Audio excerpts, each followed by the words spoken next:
Company ही नहीं खे तो प्रॉफिट नहीं खे तो सीएसआर के फंड नहीं खे, तो सीएसआर के फंड नहीं खे तो एनजीओ सस्टेन कैसे करिए सर? एनजीओ पैसा कमाए के माध्यम नहीं हो सकत। तो ऐसा कभी रहल ना कि एनजीओ में पैसा आई तबे हमारा पैसा मिली तबे हमारे घर के रेंट दिया कि वाई4डी भारत के one of the fastest growing NGO में हुई, जो उनकी पिछला अभी 10 साल हमनी के पूरा हो जाए सितंबर में जी।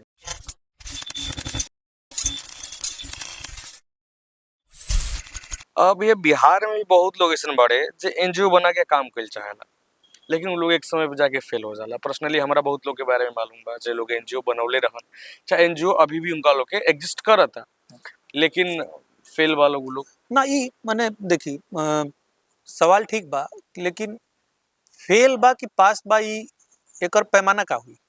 इसी की जोना लेवल पे वाई4डी काम करती है, जो उद्देश्य बनौले भी है ओकरा आसपास दिखाई देती है तो वाई4डी ओकर देखी बहुत सारा फैक्टर होला काम करे के। एक्चुअली बहुत समय में का होला कि हमरा लागत है कि हमरा एनजीओ खोले के बाद चलते हम एनजीओ खोल देनी जी, लेकिन वाई4डी का हम जैसे शुरुआत बताइनी जी, कभी ई लक्ष्य रहले ना रहे कि हमरा एनजीओ खोले के बाद जी, हमनी के काम करे के रहे जी। तो काम करे के माध्यम का हुई तो अगला स्टेप लागल कि हमरा एगो रजिस्टर करे पड़ी जोन लीगल हमनी के एथी दे बहुत बात करते हैं ठीक नो। हां तो माने वो एगो लीगल फ्रेमवर्क बा जौना में हमनी के रह के काम करम जा, क्योंकि देश में बानी देश माने के पैटर्न गलत हो जाता है जाके पहले एनजीओ बनावा फिर काम बिल्कुल, लेकिन पहले काम कर फिर ई उहे बात हो गई कि हमरा नौकरी चाहिए जी, नौकरी चाहिए तो भाई पढ़े के पड़ी, पढ़ब तो नौकरी ऑटोमेटिक मिली। तो उहे बा कि सफलता यही से पूछने कि सफलता के माने कैसे हम आकम।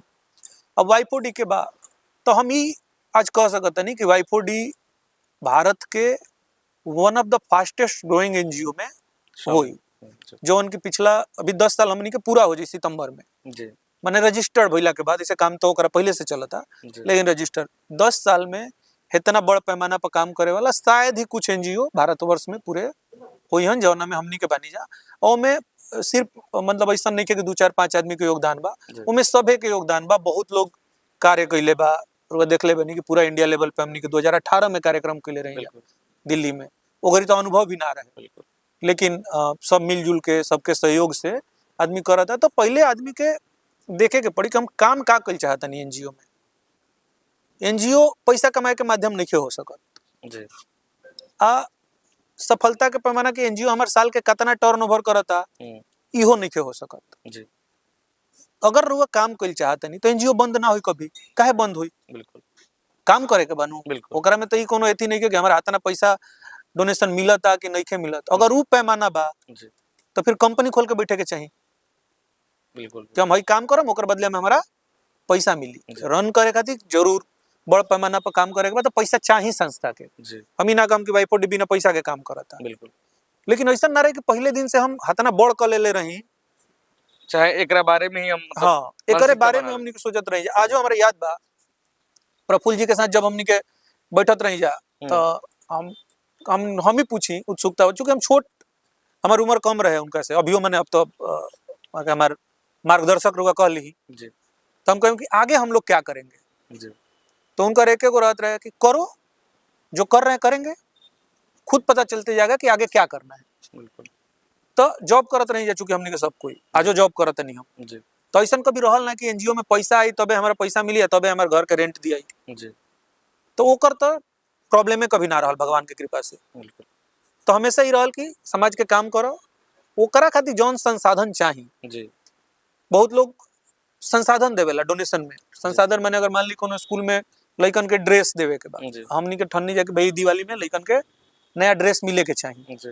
तब कोई जरूरी नहीं कि कोई पैसे दी, ऐसनो आदमी बड़न जाके कहें कि ठीक है विजेश जी मैं ड्रेस सिलवा दूंगा बच्चों का, आप मुझे बताइए किस किस एज ग्रुप के कितने बच्चे हैं।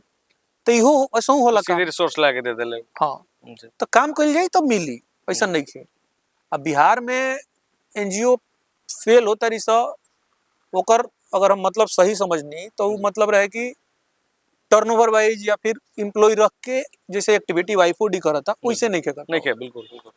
तो ओकर कारण ई बा कि बिहार में रुआ देखी तो कंपनी भी तो कम बाड़ी सनु, बिल्कुल बिहार में कंपनी कम बा तो ये सीएसआर के बजट नहीं है। हम जैसे पहले ही बतैनी है कि प्रॉफिट के 2% कंपनी खर्चा करी जी। तो कंपनी ही नहीं है तो प्रॉफिट नहीं है तो सीएसआर के फंड नहीं है। तो सीएसआर का फंड नहीं खे तो एनजीओ सस्टेन कैसे करिए सर? एकरा मतलब भैया कि अगर ए फील्ड में अगर कोई काम कइल चाहता बिहार में बढ़िया काम कइल चाहता तो सबसे पहले तो मतलब सरकार के जो उदासीनता हुआ ओकरा पहले बिहार में इंडस्ट्री आवे के चाहिए जी, कुल मिला के बात कुल मिला जुला के बात हो जाए कि अगर इकोनॉमी बढ़िया रही जी तो इकोनॉमी पर पैसा ही तो हर चीज के सपोर्ट हुई।